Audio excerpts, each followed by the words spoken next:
네, 오늘 3월 25일 우리 월요일 아침 우리 고난 주간에 우리 매일 성경 아침 묵상 함께 시작하겠습니다. 우리 찬송가 한 장 부르겠습니다. 찬송가 250장 우리 구주의 십자가 보혈로 한 장 찬송합니다. 구주의 십자가 보혈로 죄 씻음 받기를 원하네. 내 죄를 씻으신 주 이름 찬송합시다. 찬송합시다. 찬송합시다. 내 죄를 씻으신 주 이름 찬송합시다.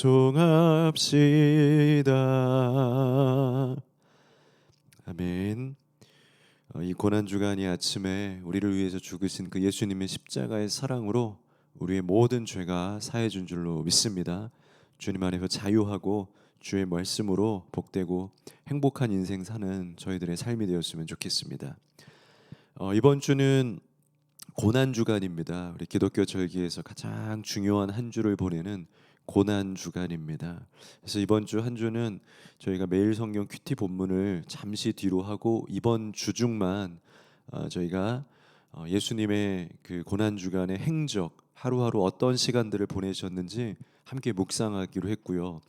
어제 주일 예루살렘으로 입성하신 그 예수님의 그 호산나 찬송하리로다 다윗의 왕으로 오신 그 예수님의 찬송의 장면을 함께 나누게 되고, 오늘은요 바로 그 종료 주일 마치시고 이제 월요일 첫날 아침에 이제는 성전을 방문하셔서 성전을 먼저 거룩하게 하고 정결하게 하시는 그 예수님의 첫 장면, 우리가 흔히 알고 있는 성전 정화 운동이라고 하는 그 장면을 말씀으로 보게 됩니다. 그래서 오늘은 마태복음 21장 12절에서 16절까지의 말씀으로 월요일 예수님의 행적, 바로 성전을 깨끗해 하신 예수님의 장면을 함께 나누게 됩니다. 예수님이 방문한 이 성전의 모습을 한마디로 설명한다고 하면요, 저는 오늘 이 본문의 12절부터 16절까지의 마태복음 21장 12절에서 16절까지의 본문을 통해서 저는 딱 한 단어가 떠올랐습니다. 그것은 바로 세속화였습니다. 세속화. 오늘날 교회의 가장 위험한 모습은 여러분 뭐가 위험할까요?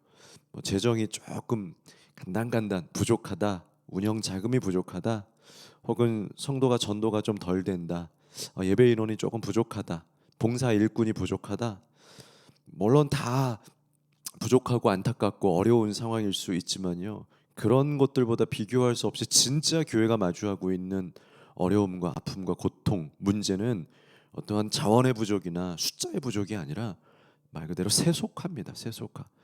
아무리 자원이 많아도 숫자가 넘치고 부흥이 되고 수많은 사람들이 몰려든다 할지라도 교회 내부적으로 세속화가 되어 있다고 하면 이것은 교회가 아닌 겁니다. 세속화가 되어 있는 곳에서는 은혜의 말씀이, 또 생명의 복음이 증거될 수가 없습니다. 우리가 마시는 물, 또 정수기, 저희 교회도 한 달에 한 번씩 정수기 관리해 주시는 매니저님이 오셔서 정수기 필터를 청소해 주셔요. 그러면서 그때마다 하시는 말씀이 깨끗이 관리하셨군요, 물 깨끗이 드셨네요, 혹은 어쩔 때는요 한 달 정도 이렇게 방문이 늦어지거나 해서 이게 안 되면 그분이 오셔서 찌든 때가 쌓여 있습니다, 빨리 하셔야겠습니다라고 점검을 해주세요. 우리의 성전이 거룩하게 되어 있어야지, 우리의 복음이 정결하고 거룩하게 되어 있어야지, 그 우리의 호수관이 깨끗해야지만 우리 안에서 마실 수 있는 물, 생명의 물, 영생의 물이 나아가게 되는 거예요. 근데 오늘 예수님께서 첫날 방문하셨던 이 성전의 모습을 보면요, 절대로 그 물을 마실 수 없겠다. 당시의 복음이 왜, 유대인들이 왜, 바리새인들이 그렇게 무너져 있었는지를 알 수 있는 장면을 한눈에 보게 됩니다. 12절 말씀이죠. 예수께서 성전에 들어가사 성전 안에서 매매하는 모든 사람들을 내쫓으시며 돈 바꾸는 사람들의 상과 비둘기 파는 사람들의 의자를 둘러 엎으시고 그래요. 이 모습이 바로 상업화되어 있는 모습을 보여주는 겁니다. 그러니까 세속화의 가장 대표적인 모습을 우리가 들어 설명한다면 교회의 가장 큰 위험은 뭐냐면 상업화되는 겁니다. 그러니까 교회의 모든 구조가 은혜로 흘려보내지고 말씀 안에서 자유를 얻는 구조가 아니라 어떻게 하면 이 말씀을 통하여서 어떻게 하면 우리의 이 예배를 통해서 은혜와 영광을 누릴까가 아니라 이득을 얻을까, 수익을 얻을까, 우리가 잘 될까. 그러니까 거룩한 순환이 안 되는 걸 상업화라고 이야기하는 겁니다. 교회의 은혜와 하나님 나라의 복음은요, 선순환을 이루게 되어 있어요. 우리가 하나님 말씀을 받으면 그 말씀은 세상으로 흘려보내게 되어 있어요. 구제하고 나누게 되어 있어요. 이것이 거룩한 교회의 당연한 결과이고 열매이고, 예수님께서도 자신이 가지신 그 은혜와 사랑을 우리에게 계속해서 갖지 않으시고 그 예수님의 능력으로 자기가 무언가를 얻지 않으시고 다 내어주셨어요. 그러니까 이 원리처럼 교회 안에는, 생명의 복음 안에는 상업화가 절대로 있어서는 안 돼요. 상업화는 완전한 세속화예요. 상업화되어 있고 수익을 누리고 있더라면 이것은 교회라고 말할 수가 없어요. 복음이라고 말할 수가 없어요. 그런데 예수님께서 성전에 들리셔서 깜짝 놀랐던 장면이 뭡니까? 처음에 바로 등장하는 것이 뭡니까? 성전 안에서 매매하는 모든 사람들을 내쫓으시고, 또 돈 바꾸는 사람들의 상과 비둘기 파는 사람들의 의저를 둘러 엎으셨다. 여기 두 부류의 사람들이 등장하죠. 매매하는 사람들 뭡니까? 먼 거리에서 이 유월절을 맞이해서 이 성지순례를 와서 예루살렘에서 그 하나님의 성산에서 예배드리기 원하는 사람들입니다. 순수한 마음이요, 좋지요. 그런데요, 먼 거리에서 오다 보니까 때로는 그 재물을 가지고 오지 못하거나 중간에 훼손되는 사람들도 있었다라는 거죠. 그것까지도 괜찮습니다. 그런데 뭐가 문제입니까? 그것을 빌미로 하여서 성전에서 그들이 예배드릴 수 있도록 물건을, 이 속죄 제물을 판매하기 시작했다라는 거예요. 순례자들을 위해서 좋은 시스템이 만들어지기 시작했는데 예수님은 알아보기 시작했죠. 이 시스템이 정말 예배를 위함이 아니었구나라는 것을 한눈에 알아보게 됩니다. 두 번째로 돈 바꾸는 사람들이 나왔습니다. 거기에서 이제는 자기에게 잃어버린 그 재물을 준비하기 위해서 현금을 내고 이제 재물을 사야 되는 거예요. 그런데 문제가 뭡니까? 당시에 디아스포라로 흩어져 있었던 열방의 많은 유대인들이 있었습니다. 그러니까 각지에서 각 나라에서 자기의 화폐들을 가지고 이스라엘로 방문한 거예요. 그럼 어떤 문제가 생깁니까? 당시에 가지고 있었던 그 화폐의 단위가 맞지를 않는 겁니다. 바로 환전을 하는 거죠. 환전을. 그러니까 거기에서도 돈 바꾸는 사람들이 생기는 겁니다. 어떻게 예수님께서 처음으로 방문하셨던 이 성전의 모습은 다 돈에 관련된 것만 다 있는 거예요. 그리고 중요한 것은 뭐냐면 기록에 보면 이 모든 이 성전에서 일어나고 있는 이 화폐의 어떤 이 경제의 이 운영의 중심에는 누가 있냐면 바로 제사장들과 종교인들이 실제적으로 운영하고 있었고 그 수익금들을 자기들이 성전에 비축하고 있었다라는 겁니다. 이것이 문제였다는 거죠. 그러니까 당연히 당시의 종교인들의 관심은 어디에 있을 수밖에 없습니까? 자기의 자리를 차지하는 것. 그러니까 예수님과 대치하는 그런 장면들을 보게 되면은 항상 이 종교인들은 자리를 빼앗길까봐 두려워하는 그런 모습들을 보게 돼요. 복음을 잃을까봐, 영생을 잃을까봐가 아니라 자리를 빼앗길까봐. 그것이 다 어디에 연결되어 있습니까? 돈에 연결되어 있는 거죠. 돈을 잃을까봐, 물질을 잃을까봐, 기득권을 잃을까봐. 그러니까 지금 성전에서 종교에 관련된 거룩한 성직을 하고 있음에도 불구하고 이들의 첫 번째 대 관심사는 사실상 그들의 속 깊은 마음에는 어떻게 하면 이 자리를 더 지켜나가고 이 자리를 통하여서 많은 어떤 수익과 영광을 얻을까를 생각하고 있었다라는 거죠. 완전 상업화되어 있었다라는 거예요. 13절 말씀해 보면요, 그들에게 이르시되 기록된 바 내 집은 기도하는 집이라 일컬음을 받으리라 하였거늘 너희는 강도의 소굴을 만드는도다 하시니라.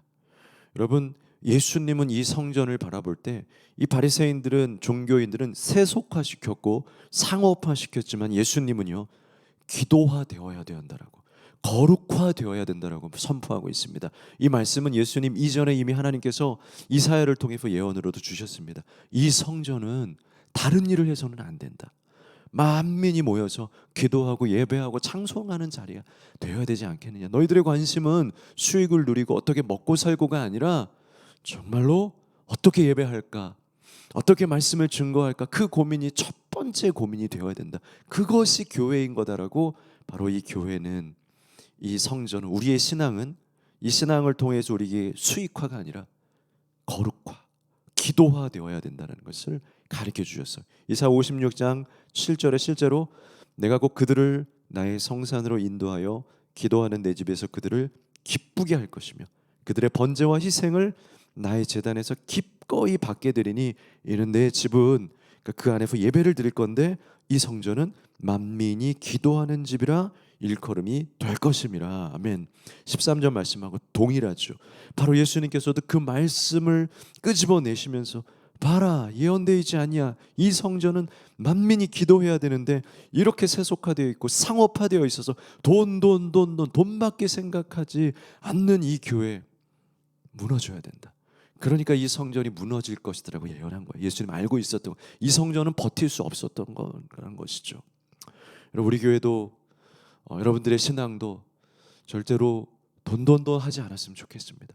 부족하고 우리에게 물질이 필요하고 우리에게 넘어가야 될 많은 그런 산이 있겠지만 그럼에도 불구하고 우리의 행복은 무엇입니까? 우리의 기쁨과 즐거움의 원천은 무엇입니까? 돈 때문에 힘들어하는 것이 아니라 오히려 우리가 복음과 사랑과 기도와 예배에 관심을 갖는다라면, 진정한 영혼 구원의 힘을 갖는다라면, 그것을 위하여서라면 하나님께서 바로 우리의 물질도, 우리가 걱정하고 염려하는 그 돈들도 뛰어넘을 수 있도록 도우시고 기적도 베풀어 주시고 30배, 60배, 100배의 축복도 아마 이런 자리에 베풀어 주는 것 아닐까요? 거꾸로 우리가 먼저 돈 하는 자리에 기적이 있는 것이 아니고 만민이 기도하는 자리에 오히려 하나님께서 베풀어 주시는 그 물질을 뛰어넘는, 그러니까 세속화할 때 세속화가 되는 것이 아니라 상업화할 때 진짜 상업을 뛰어넘는 것이 아니고 우리가 기도화할 때, 말씀화할 때, 전도화하고 거룩화할 때 오히려 진정으로 누리고 싶었던 그 상업의 안정적, 수익의 안정적 구조가 거꾸로 생겨나지 않을까요? 기적은 그런 곳에 일어나는 것이 아닐까요? 그래서 예수님은 기도해라, 이 성전에서 먼저 돈에 관심 갖지 말고 기도해야 되지 않겠냐 라고 이야기하고 있다는 겁니다. 그래서 저희도 사실 저희 교회도 틈 나는 대로 저금통하고, 이번 주에는 제가 이제 목요일 날 또 한 이 지역의 큰 교회에서 그 쌀 무료 나눔, 또 작은 교회들을 위해서 그 쌀을 그 선교의 도구로 사용하라고 이렇게 후원해 주시는 한 권사님이 계세요. 자기의 사명으로 알고 작년에도 다녀왔고 올해도 이제 제가 가서 그 행사에 참여하고, 또 저희가 올해는 20호였던 것 같습니다. 20호 배정을 받았습니다. 그럼 20호를 받아와서 이거 그냥 맛있게 먹으면 되지 않겠습니까? 팔아다 우리가 쓰면 되지 않겠습니까? 그런데 어떻습니까? 교회가 상업화되어서 이거 어떻게 우리가 맛있게 먹을까? 어떻게 쓸까가 아니라 이것으로 어떻게 선교할까? 어떻게 전도할까? 어떻게 유익하게 영혼을 살릴까? 그것을 위해서 흘려보내고 사용하는 것, 이것이 바로 예수님이 원했던 교회의 모습이죠. 그때에 저는 오히려 우리의 부족함도 채우시는 하나님의 능력이 있을 것이라고 저는 믿습니다.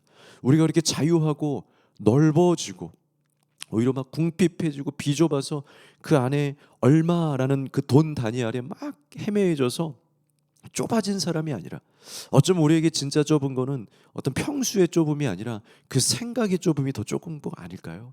우리가 이거밖에 없으니까, 우리 요 재정밖에 없으니까 요만큼만 해야지, 우린 사역도 못하겠다, 다른 것도 못하겠다, 이거야말로 정말 상업하고 세속하고 주님이 기뻐하시지 않는 일, 청소하고 싶었던 성전이 아닐까라는 생각을 합니다.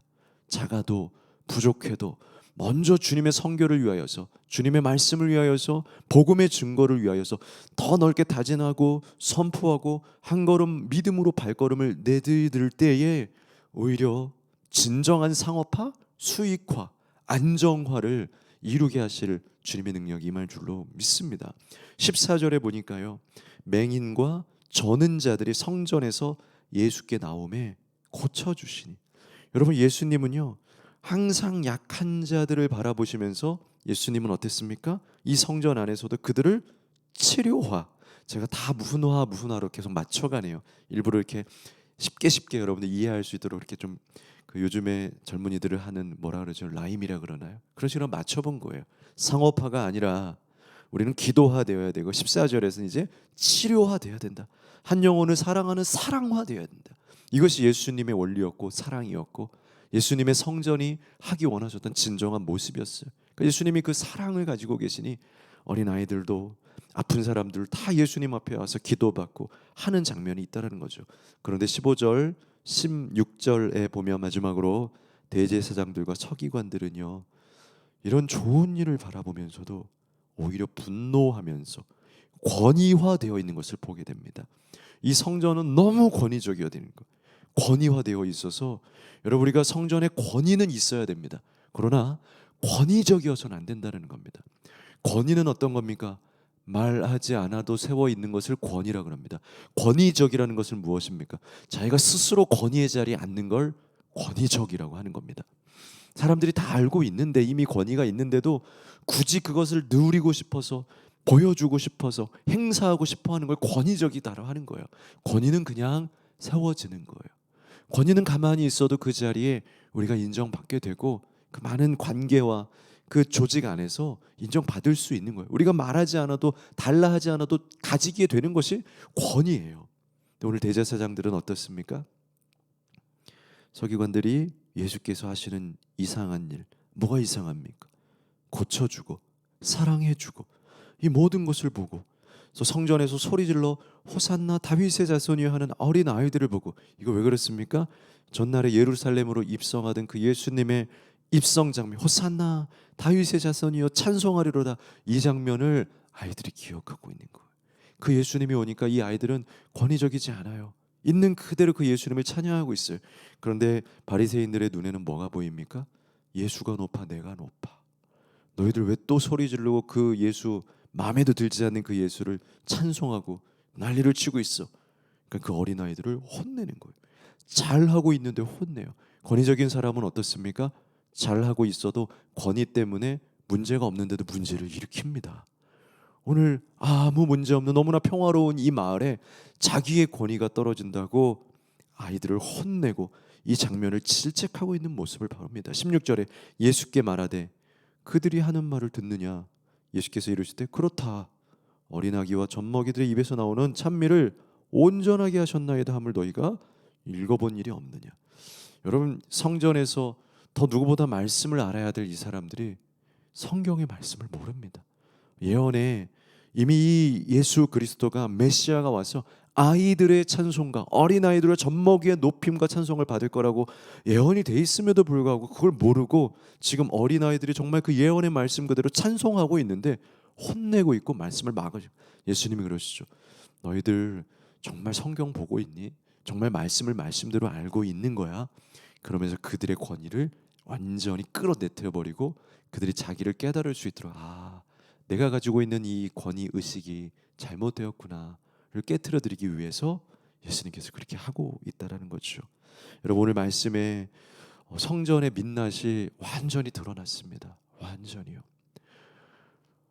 우리 교회가 이름처럼 순전한 꿈의 교회라는 이름처럼 저희가 정말 순전한 나도 깨끗하고 성결한 마음으로 순전한, 다른 말로 온전한 마음으로 주님 앞에 예배하려고 애쓰고 있기 때문에 우리 성도님들도 저희도 목회자들도 다 그렇게 하고 있기 때문에 저희 성전이 깨끗하게 노력하고 있는 줄로 믿고 또 노력하려고 하고 있습니다. 그러나 저희들도 모르는 겁니다.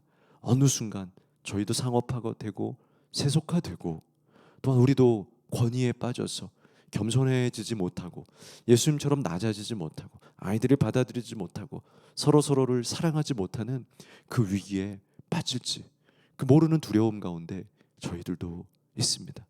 오늘 한 예배 모임에서 한 팀원들하고 이야기를 나누면서 그 팀원들이 이렇게 교제 나누면서 식사하면서 이야기를 하는 자기가 아는 한 어떤 그 교회에는 예배를 드리는데 그 교회 이제 교회 목사님이 좀 기도를 이렇게 많이 해주시고 또 이렇게 병을 위해서 기도해주는 그 은사가 있으시다는 거예요. 근데 자기가 충격을 받은 것은 무엇이냐면 그분 앞에 기도를 받으려면 헌금의 액수가 정해져 있다는 겁니다.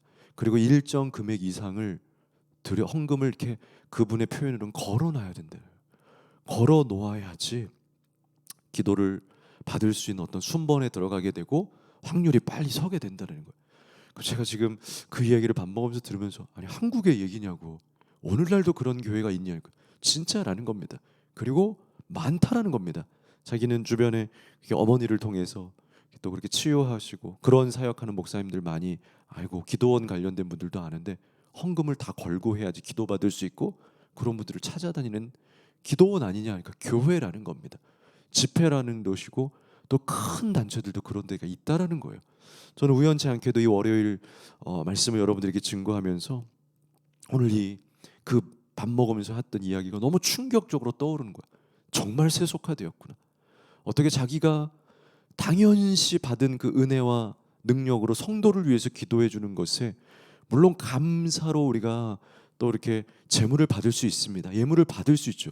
근데 어떤 상향선을, 하향선을, 기준선을 그려놓고 일정 금액이 되어야 기도받을 수 있고, 이렇게 상업화되고 세속화되어 있어요. 그것이 오늘날 이 한국 사회에서 열어지고 있다는 것이 과연 너무나 큰 충격이었고, 이런 세속화가 멀리 있는 것이 아니구나라는 큰 아픔과, 아직도 이 순전하다는 단어가 이 한국 교회 안에 너무나 필요하다는 것을 다시 한번 느끼게 되었습니다. 여러분, 이 월요일 아침 하루를 또 보내시면서 정말 우리의 교회들이 거룩해지기를, 예수님은 정말 이 성전에서 어린아이들을 고치시고 정말 사랑으로 품어주시기를 원하셔서 성전을 깨끗이 하셨다는 것을 오늘 기억하시면서 성전을 위해서, 교회를 위해서 기도해 주시고 이 땅의 교회들이 정말 거룩해지고 옳은 길로 갈 수 있도록 중보해 주시는 오늘 복된 날이 되었으면 좋겠습니다. 기도하겠습니다. 거룩하신 하나님, 당시 예루살렘 성전이 완전히 세속화되어져서 물질에 모든 관심이 있었던 것, 또 자신의 자리와 기득권에 빠져 있었던 안타까운 현실을 보면서 하나님, 이 시대 우리 교회는 하나님 우리가 안심할 수 있습니까? 우리도 모르는 사이에 아직도 우리도 빠져 있는 그런 세속화와 권위화와 기득권의 원리에 우리들의 모습들이 있더라면 하나님 다시 한번 깨우쳐 일어나게 하셔서 기도화되어서 만민이 기도하는 집, 예배와 찬송과 기도와 전도와 선교를 위하여서 오롯이 힘쓰는 우리 하나님 귀한 성전 되게 하시고 이 땅의 교회들 될 수 있도록 인도하여 주시옵소서. 예수님 이름으로 기도합니다. 아멘.